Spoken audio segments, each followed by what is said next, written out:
1,046 crores in 9 months of FY21. EBITDA was at 195.2 crores as compared to 244 crores in the corresponding 9 months of FY21.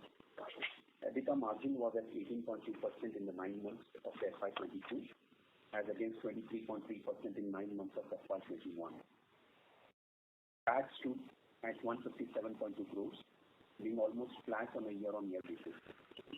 EPS for the 9 months was almost constant at 3.83. From a geography perspective, US, North America was the highest contributor at 463.5 crores and witnessed 2.9% growth in the 9 months of FY22.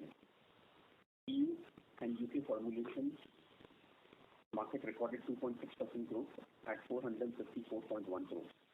Australia, New Zealand formulation market recorded 4.3% growth at 108.7 crores, whereas the rest of world recorded 5% decrease with sales of 46.5 crore in 9 months of FY22 on account of the geopolitical issues. Similar to the last quarter, we did see elevated input costs and increased freight and packaging material costs. Slightly redeeming factor is that these costs are now not increasing at the same pace as earlier. Hence, we should be able to see our margins stabilizing over the coming quarters as we pass on these elevated costs. However, our improved product mix, reduced financial costs, and lower tax outflow helped us to neutralize the same, resulting in our bottom line being almost constant as stated earlier. We continue to invest in capacity expansion with our capex being at 32.8 crores for the first 9 months of this year. Our R&D spend was 21.7 crores, that is almost 2% of the sales for the period, enabling us to launch 4 new products as stated by Mr. Mark. We continue to remain debt-free. As on date, our cash and cash equivalents in the books was at 323 crores. In the light of the above stated uncertainties, we are unable to give any forecast. However, we are positive about the business prospects in the medium to long term. With that, I would like to open the floor to question and answer. Thank you. Thank you very much, sir. Ladies and gentlemen, we will now begin the question and answer session. Anyone who wishes to ask a question may press star and 1 on their touchtone telephone. If you wish to remove yourself from the question queue, you may press star and 2. Participants are requested to use handset while asking questions. Ladies and gentlemen, we will wait for a moment while the question queue assembles. To ask a question, please press star and 1. The first question is from the line of Shubhankar from SKSPL. Please go ahead. Yeah, hi. Thanks for the opportunity. So, just wanted to get a sense on what all has hit the margin in quarter 3. If you can give some color to it. Well, we had a substantial amount of increase in freight.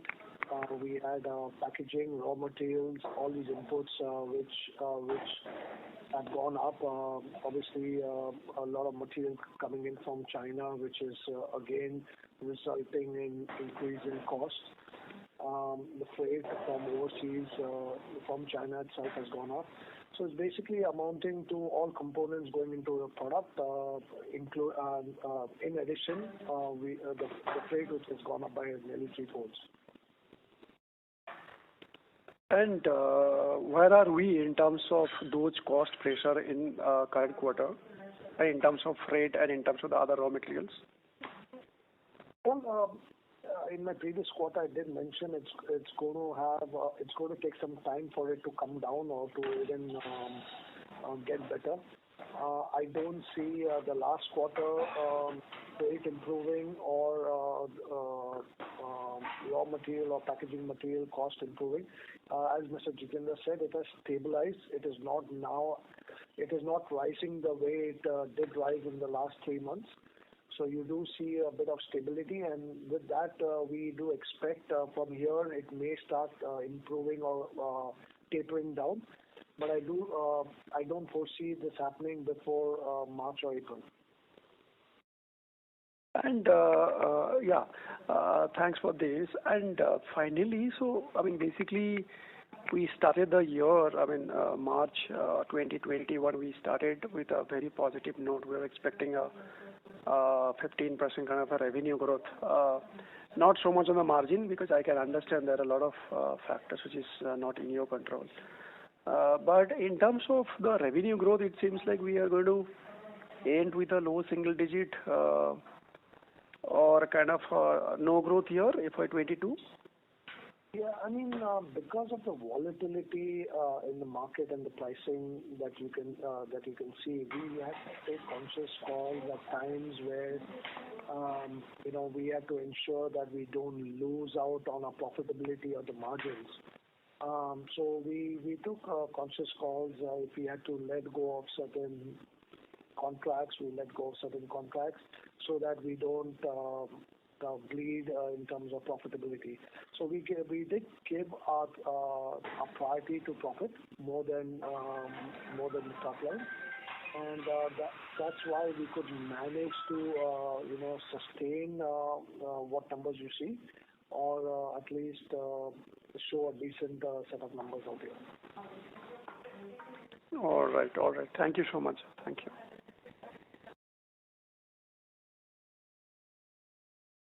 Thank you. The next question is from the line of Viraj Mahadevia, an individual investor. Please go ahead. Hi, Mark, Jitendra. I had a question related to passing on some of these cost increases. There's been enough of rhetoric in the wider media about cost escalations over the last 6 to 9 months. So my first question is, have we started passing these on? And when do you think most of that will start to reflect on the revenue side to compensate for these cost escalations? By Q4 or Q1 the next financial year? We have started. We were able to do some cost increase, with respective clients. Some have started on the 1st of Jan. We have some cost increase which is going to come effective on 1st of April, and some which are going to happen in the 1st of June. It all depends on when we were awarded a contract. So Understood. Certain clients need 6 months, certain clients need 3 months. Understood. But we have basically pushed in for a cost increase. That said, Understood. Note of caution is we are all hopeful that this cost increase, which we are seeing in terms of freight, in terms of raw material, in terms of all the other dynamics, have stabilized and does Right. not go northwards from here on. Obviously, you see the geopolitical issues that are happening across the borders, and what's going on with Russia, Ukraine, which are beyond our control, and any of this could escalate oil, escalate cost further. We all hope for the best, but I do believe there will be a stability in cost. Understood. So, Mark, you're saying that of the existing cost escalations, obviously we can't predict what will come, what shocks will come down the line. Of the existing cost escalations, we've started to pass them on in a phased manner, and most of this will be done by sort of Q1 of the new financial year. Yes, that's right. Okay, and some of your input costs, if I look at players like Solara, etc., who are big players in ibuprofen, they've reported very disappointing results apart from other reasons. So it seems like the RM costs in some of these key products is also going down, which should favor you from a gross margin perspective going forward. Is that right? We have not seen material costs go down. Okay. Actually, most of the material costs are more related to oil or petroleum products. And we have not actually witnessed that fall in raw material. If it has gone down, maybe ibuprofen to some extent. Right. You have the paracetamol or the acetaminophen, which has gone through the roof. You have metformin cost, which is going up. So Right. India is very dependent till today on intermediates and chemicals coming in from China. Sure. China, for whatever reason, has basically increased their pricing or the benchmark of pricing, and at the same time has created this shortage, which is basically which is again Pushing prices up. Pushing prices up. So all these factors have led to even Indian manufacturers of raw materials to increase their prices. So I've yet to come across something which has not gone up. Right. Maybe one or two items here and there, maybe the odd ball out, but otherwise most of it has increased. Okay. And lastly, Mark, any sense on the net cash balance? I've repeatedly asked this, as have other shareholders over the last year. Now our cash balance is 330 plus crores. We're in a very comfortable cash position. I know you've highlighted in the past several initiatives on the acquisition M&A front, maybe even multiple of them. But do you think now that our cash balances are where they are and hopefully we've hit sort of bottom cycle in terms of performance, you can allocate and return some of this cash back to shareholders, either through dividends or buybacks? We have been discussing this at length, and we are open to whatever you mentioned, and it's on our. I mean, we've done a primary issue to investors at 74 rupees a share. Your share price today is at 51. There is no mathematical reasoning or justification to not do a buyback at these prices with this kind of cash balance.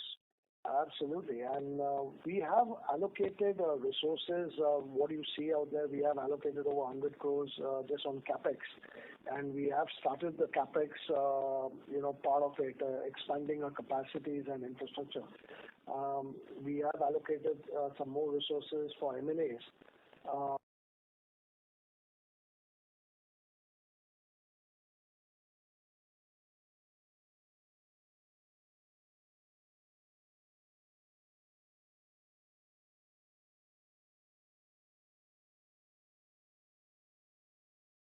And then we do take a point that there is a possibility of,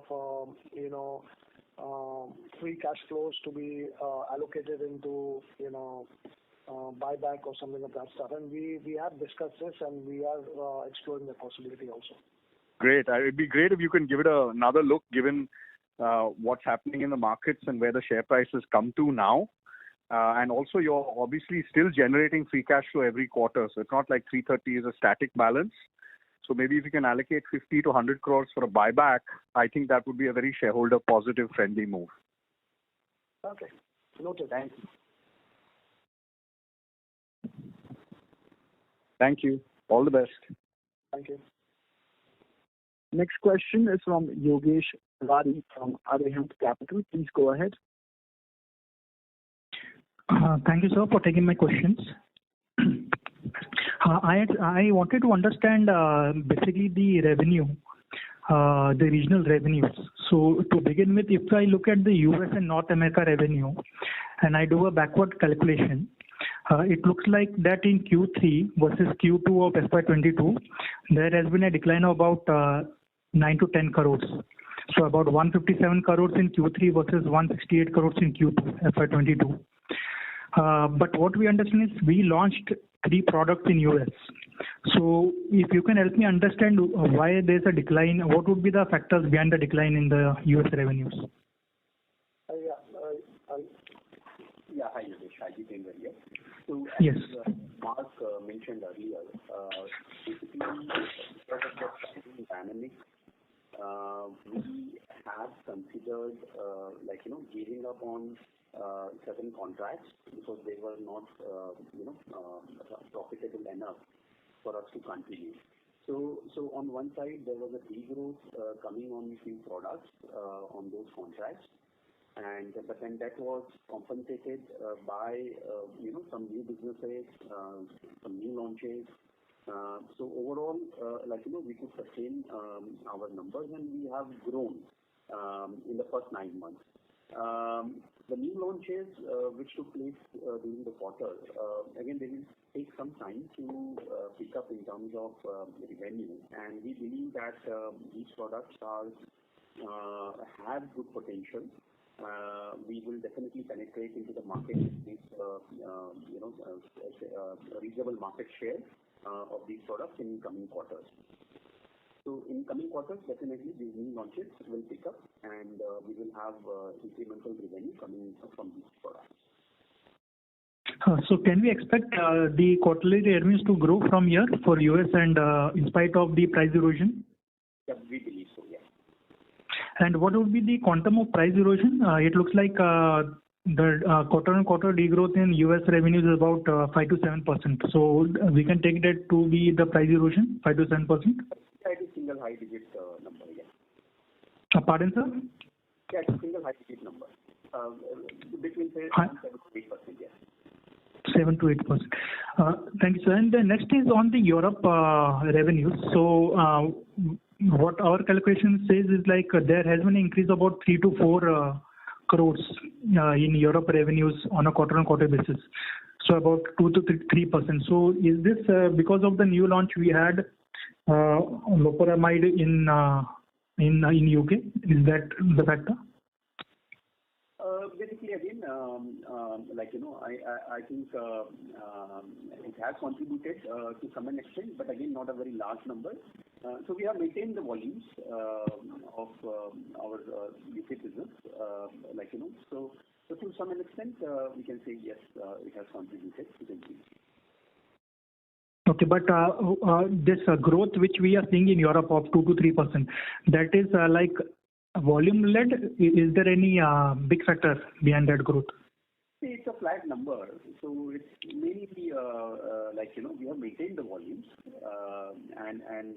but yeah, I think some incremental volume in new products definitely has a number. Sure, and sir, if you can just discuss or put some color on the industry with regards to these two product launch, the cetirizine hydrochloride tablet and the loperamide launch. If you can tell what would be the market size, what is the competition over there, and what is your targeted market share in these two products which you launched? These products have market size. See, the cetirizine we have launched in US. It has a market size of over $50 million, and I think in few quarters' time we will be able to achieve at least 10% of the market share. That's what we believe. And loperamide in the US, I do not have the exact market size. It's relatively a smaller product, but we expect to achieve anything between 1 to 2 million pounds in this product. Loperamide in UK. In UK. 1 to 2 million pound in what timeline? In UK, within next 1 year. 1 year. And in hydrochloride, chloride will be like in 3 quarters, 10% market share. Yes. Okay, sure. And sir, one more thing, like regarding the gross margin. So on a quarter-on-quarter basis, there has been an improvement in gross margins from 51% to about 53%. So do you think we can maybe in the next 1 to 2 quarters we can reach the 55% gross margin? We are definitely trying to pass it on to customers, and as we are doing that, it is helping us to improve our gross margins. So definitely, we are hopeful that it will improve in coming quarters. Okay. And when I come to the other cost, in the other cost, we have in Q3 we had about 71 crores versus 60 crores last year, and you told that mostly the increase is because of the freight cost. So this 11 crores difference which we are having on a quarter-on-quarter basis, how much would be contributed by freight cost? Substantially, I think over 90% will be from freight. Okay, and as you told that you are seeing normalization in freight costs, so can we expect this 71 coming down to the 60 and those normalized levels in the next quarter, maybe coming quarter? What market intelligence we have got is that it will remain a bit volatile for at least next 2 quarters. So we really don't expect it to come down at least for next 2 quarters. Sure, sir. And regarding the effective tax rate, this quarter it was lower compared to last quarter. So what would be the reason for it? The effective tax rate, I think so it's about 21% something compared to last quarter, which is lower. So the factors driving it? So see, our overall effective tax rate will be in the range of 22%. So we have operations in UK, US, Australia, and India. And UK, US basically are having 20% tax rate. Australia is having around 18%. UK is in fact 19%. and India is having a 25%. So on a blended basis, our effective tax rate is coming somewhere between 21 to 22%, and that is what we believe will remain. Sure, sir. And one question on the raw material cost. So this quarter, the raw material cost was about 170 crores versus 113 crores last. This quarter it was 133 crores versus 170 crores last year. So basically, on a quarter-on-quarter basis, there has been decline of about 40 crores. So is it because of certain arrangements you have made with your suppliers, or it is because compared to Q2, there has been some decline in some raw material prices? So basically, there is some improvement in the gross margin. So that definitely shows that the material costs have come down a bit as compared to last quarter. Yeah, but do you see prices of last time I think so you told that ibuprofen and paracetamol forms about 40% of your raw material cost. Right. So is it because of their prices coming down to the extent of 10-20%? Because the difference is about 40 crores on a quarter-on-quarter basis. The paracetamol prices have not come down, but ibuprofen costs definitely have come down a bit. So ibuprofen costs have come down, say, around 5 to 8%. And paracetamol costs actually are high. Like in the last quarter, this quarter, we don't see any changes. It is high. Sure. And last quarter, actually, our gross margin was among the lowest, about 51%, which has improved to about 53, in the range of 53.5%. So you think that was the bottom, and we will at least sustain 53% in the next quarter and going forward? Yes, we believe so. Yes. And lastly, on the EBITDA margins, as Mark told that we will be looking at expanding the margins. And in the last Concall, it's like we were targeting that in the long term that 22% margin, EBITDA margin. This quarter we had about 16%. So what would be like the view on margin? How do you see that coming up in the next 1-2 quarters? I think the moment rate starts stabilizing, we expect at least 2 to 3% increase in the EBITDA margin just on account of rate itself. Then the raw material prices stabilization. Right now we are taking a gross margin rate of almost 400 to 500 basis points. So there also we see some improvement. So I think the moment market stabilizes a bit, we are very confident that we will increase our EBITDA margin will increase by at least 400 to 500 basis points. Sure. And how many products? We launched 4 products during this quarter. So what is the expected launch in this Q4 and Q1 of next year? The new launches. Yeah, this quarter we are expecting one launch. And for next quarter, it will be a bit early for me to comment right now. But this quarter, we are planning one product launch. One launch in US? Yes. Yeah. And one question on on the NZ, basically Australian NZ. So that region has done quite well in this quarter. It's like it has increased by about 7 crores from 32 to 39 crores. About 7%, 7-8%. So any particular driver, any success on any product over there? I think we have taken some incremental market share, and in Australia, our Australia business is 100% into OTC, which has done relatively better in all our geographies. And do we expect this momentum going forward? Yes. Okay. Thank you, sir. If there are any questions, I'll get back in queue. Thank you very much. Thank you. Thank you. The next question is from the line of Kamanjeet from who is an individual investor. Please go ahead. Yes, thanks for taking my call. So my question is, what is the synergy going on OrbiMed regarding and how much fund has been used so far? So we had issued them warrants wherein we have got 25% subscription money from them. So overall, we have received 90 odd crore rupees from them, and we haven't started utilizing those proceeds so far.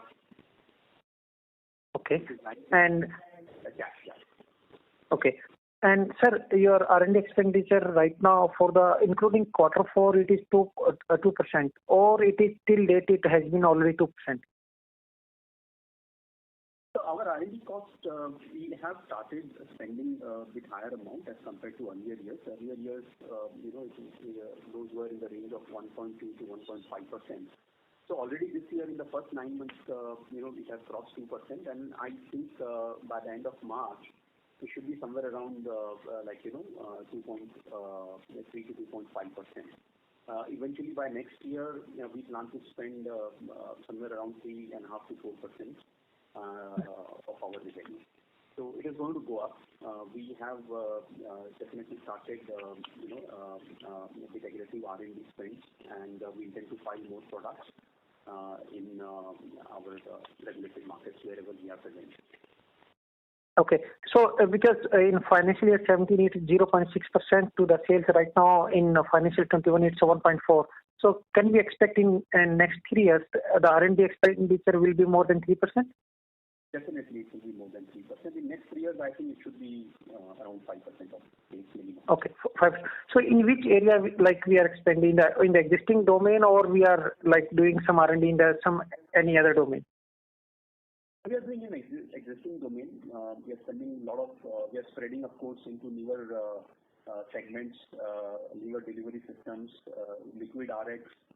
We have a huge number of products in pipeline. Ointment is another segment where we are getting in. Soft gel, of course, we are spreading our basket of products. In terms of the therapeutical mix also, we are basically selecting products across the wider therapeutic segments. Okay.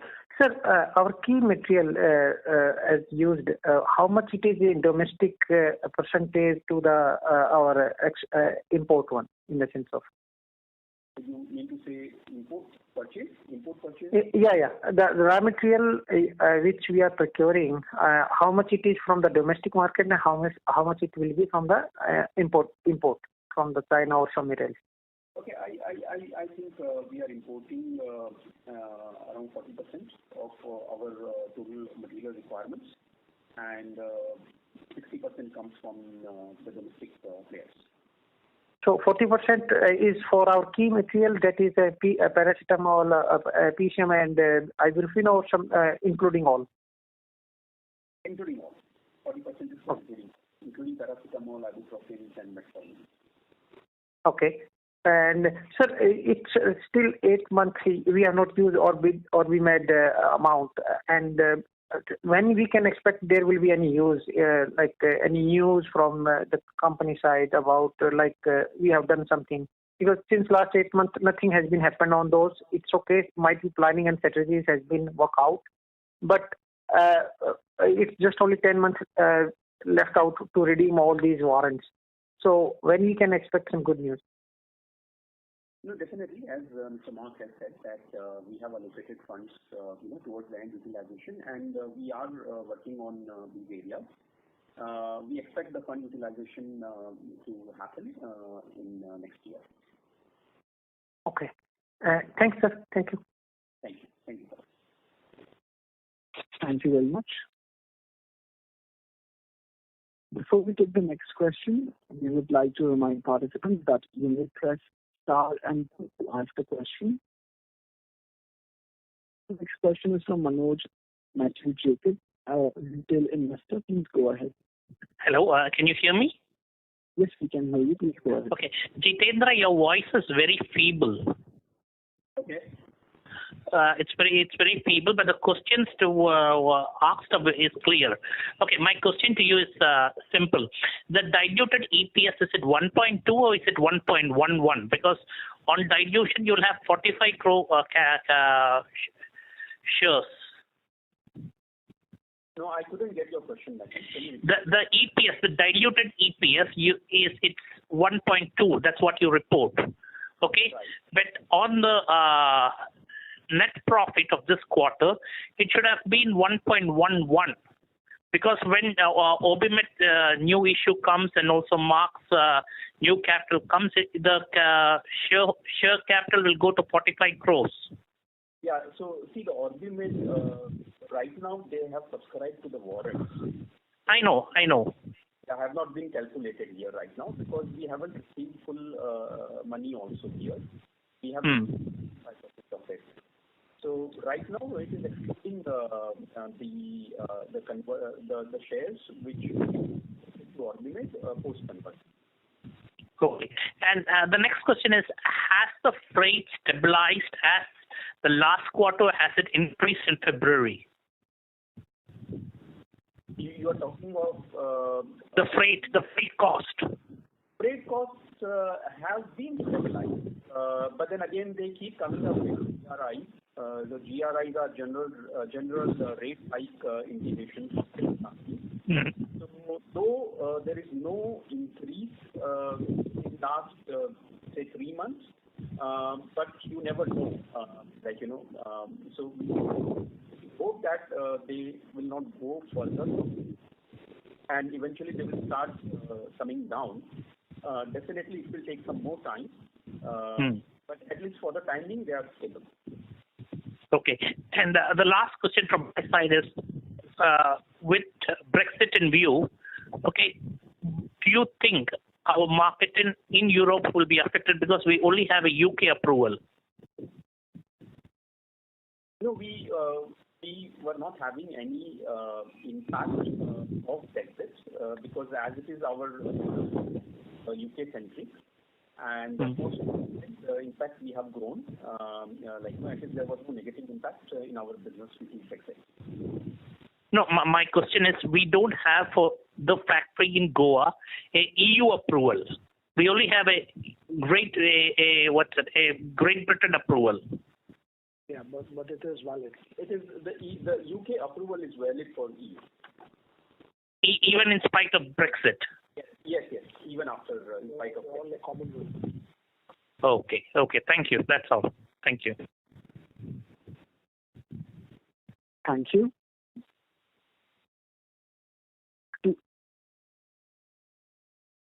One.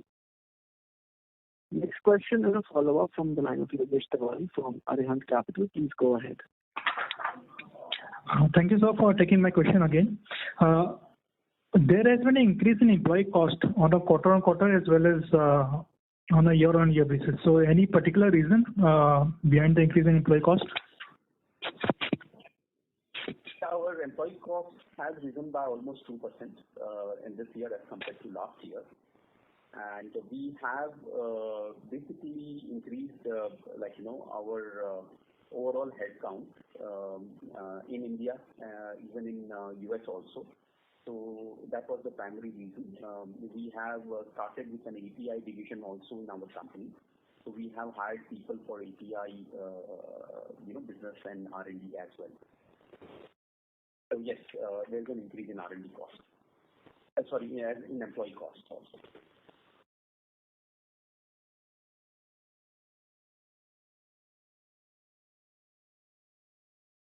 Hello. So it seems we lost the line for the current questioner. Participants, if you have a question, please press star and 1 at this time.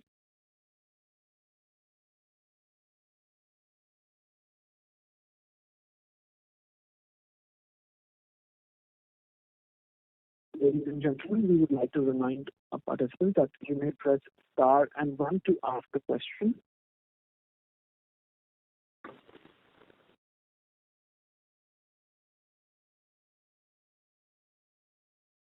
The next question is a follow-up from the line of Viraj Mahadevia, an individual investor. Please go ahead. Hi, Mark. Sorry, just to stress, Mark Jitendra, you can see the slightly low participation on this call. And I think it goes back to investors' level of confidence in what they are seeing. So again, I urge you to use some of your cash balances to do a buyback. It's a financially attractive proposition if the future prospects of your business look good. There are doubts regarding authenticity of this cash and cash flow, and I think some of that will be put to rest when you use it physically for payouts, for M&A and or buyback. Thank you. Thank you, Viraj. Thank you. Next question is from the line of Jaini, an individual investor. Please go ahead.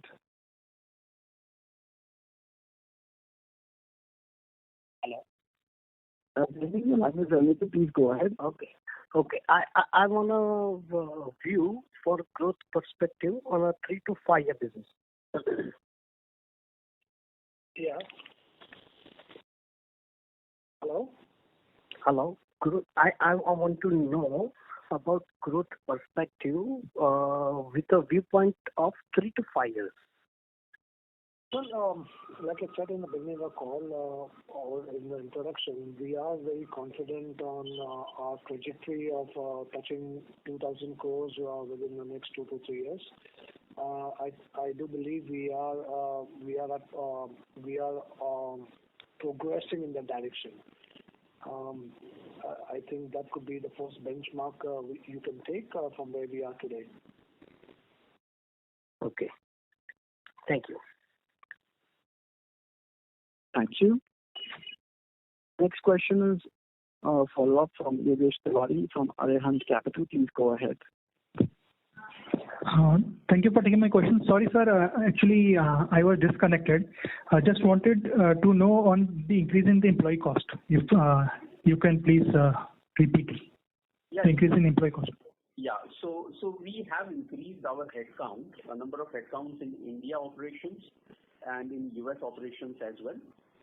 We also have started with an API division in our company.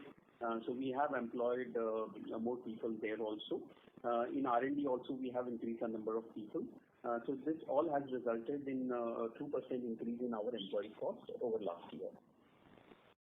And this API division is like a backward integration? You are focused on backward integration? Yes. Okay, so will this have an effect on expansion in EBITDA margin going forward? It is work in progress, and it will definitely take a couple of quarters before we start using, having our own capital consumption. But once it happens, definitely it will improve our EBITDA margin. Okay, so if I take a 1 year investment horizon, what would be the approximate impact on EBITDA margin because of the API division getting functional? It will take anything between 1 to 2 years' time.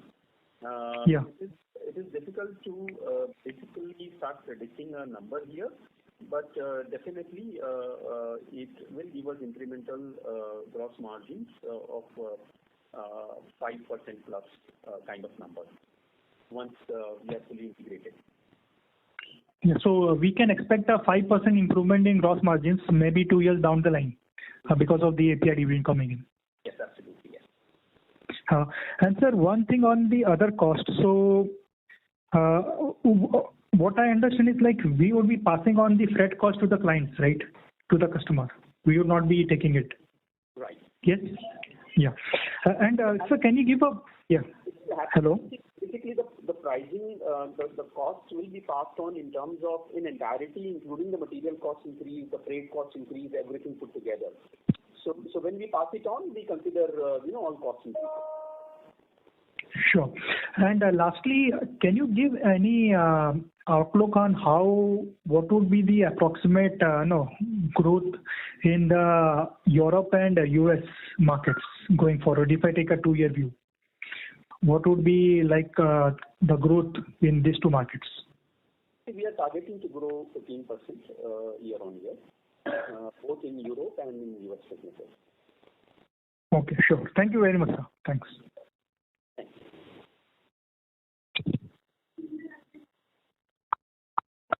Thank you. Next question is a follow-up from Kamaljeet, an individual investor. Please go ahead. Yeah. Sir, what is the plant utilization as of now? Plant utilization in India as of now is around 70 to 75%. And whether it is an optimized one or it is just the standard one, historically pre-COVID and post-COVID? Can you repeat your question? So it is 70 to 75 one, the ratio of plant utilization is the standard one as expected, or it can be of up to 90% depending upon the raw material or as demand in the market? No, it is standard. There is no impact of COVID on our plant utilization. Okay, not from the raw material perspective as well? No. So nowadays, like the inventory of the raw material, how much we are holding in the sense of period of earlier, some of the pharma companies increase the raw material for a duration of 6 months to 9 months. So what is our status, sir?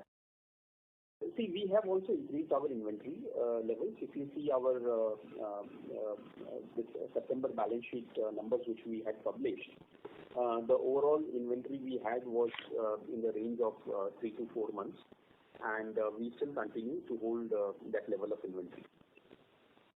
And like, what will be the probable reason to hold 3 to 4 months, or it will be normalized as expected pre-COVID after some taking market conditions? What will be those reasons, sir?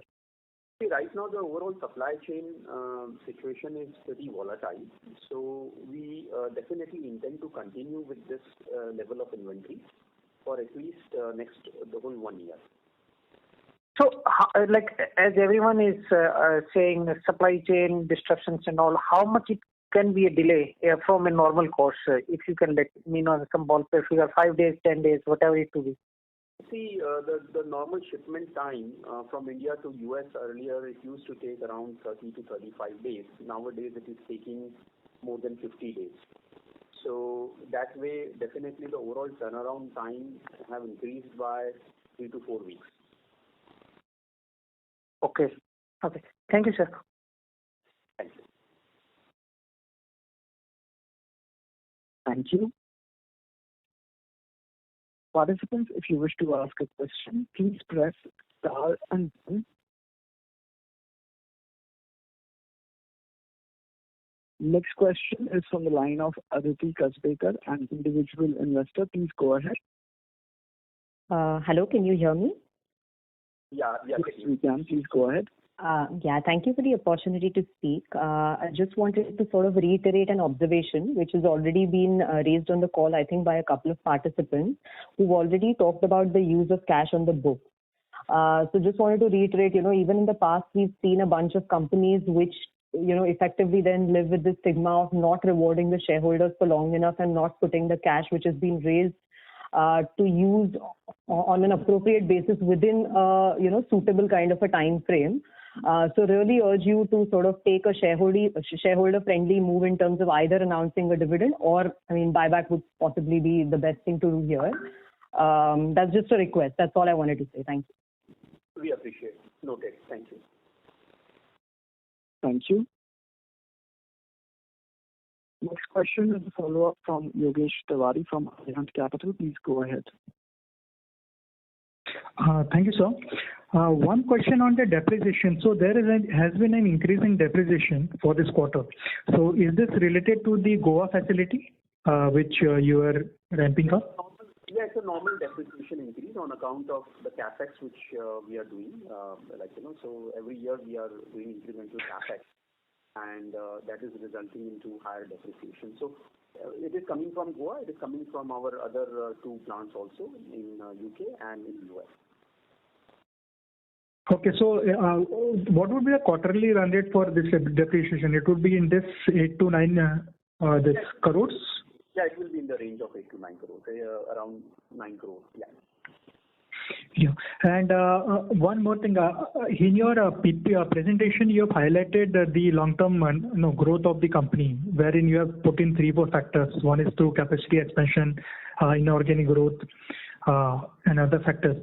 So, can we quantify that? How much do you think? So it's like if you are looking for 100% growth in revenues, how much percentage will come from inorganic? How much from capacity expansion? How much from new product launches? If I can get that summary about these drivers, if we can quantify that. See, we are projecting organic growth of 15%, which will come from our existing, markets, existing products. Of course, new launches will help us to achieve those numbers. In terms of the incremental growth, definitely new launches will contribute significantly. At least 50% growth will come from the new launches as well. In terms of related growth, definitely it is difficult to comment right now. Okay, so basically the target we have, the 15%, that will be driven by the organic growth. Right. And it will be like 50% would come from new launches, 50% from existing products, approximately. Right.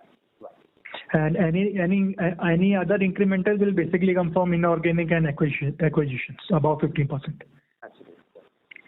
And sir, lastly, on if you can throw some color on the U.S. pricing erosion. So what are the inventory levels now with the distributors in U.S.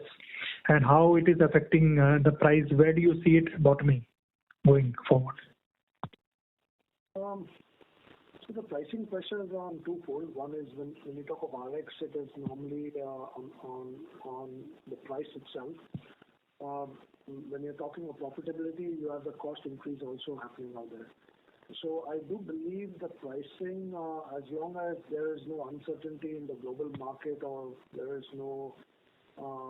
stability in the global market, I don't see the pricing moving beyond what it has already moved today. That said and done,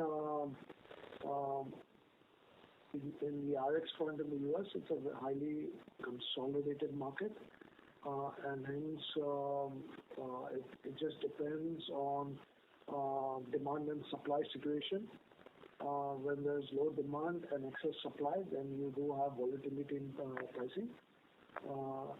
But beyond that, I don't see price increases that will take place in terms of cost.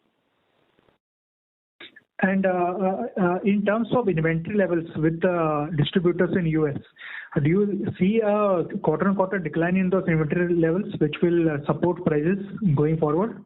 Yes. Do you see those things in quarter-on-quarter level? Yes, I do see that. So the inventories for distributors has actually gone down? Inventories are gone down. Obviously, again, it just depends on the wave of COVID. During the COVID time, distributors tend to basically fill up their inventory. And now that the wave is basically dying out, you would see them not buying for a certain amount of time and liquidating the excess inventory they kept during the COVID time. US hit nearly 1 million cases a day once upon a time. Now it's come below 300,000 cases a day. So obviously it is basically coming down. Sure. And this 8% approximate price erosion which we had in Q3, what would be the corresponding approximate number in Q2, if I would like to compare it? Probably the same. See. So do you think it's a bottoming, or it's like it will come down in the coming quarter, it has bottomed out, or it will persist for a few quarters around that point only, 8%? It should remain around there for at least a quarter, and then you may see a difference happening. Okay.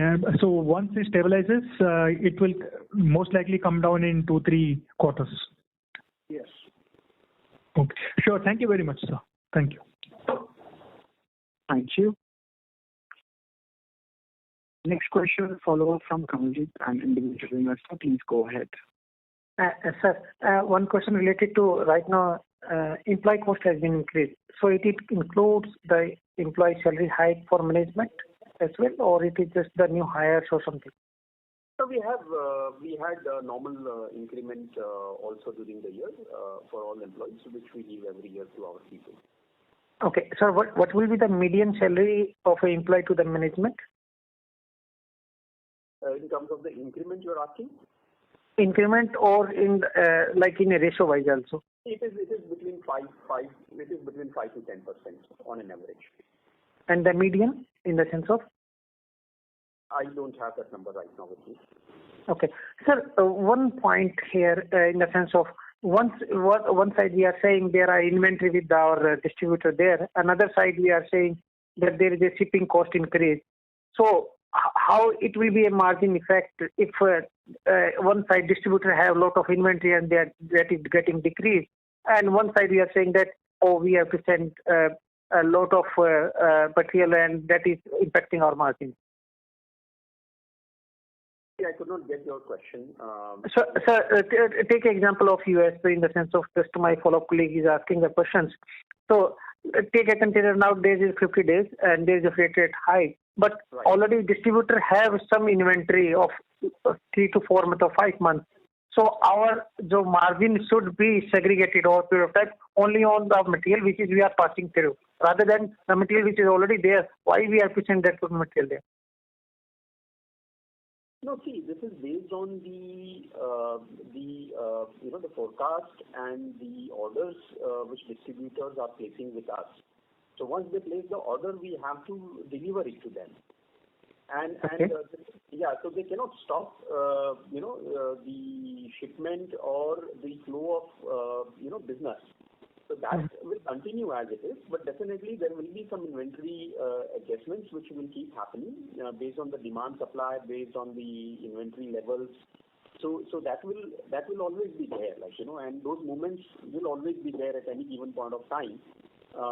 They will be making adjustments. If the inventory levels are high on their side, then definitely they will slow down placing new purchase orders. Okay. Once they place purchase orders, we will have to deliver them those materials. Okay. Thank you, sir. Thank you. Thank you. As there are no further questions, I now hand the conference over to the management for closing comments. Over to you. Thank you, everyone, for taking your time on a busy day. I'd like to wish you have a pleasant, great day and be safe. Thank you very much. Thank you. Thank you very much. Ladies and gentlemen, on behalf of DAM Capital Advisors Limited, that concludes today's conference. Thank you all for joining us, and you may now disconnect your lines.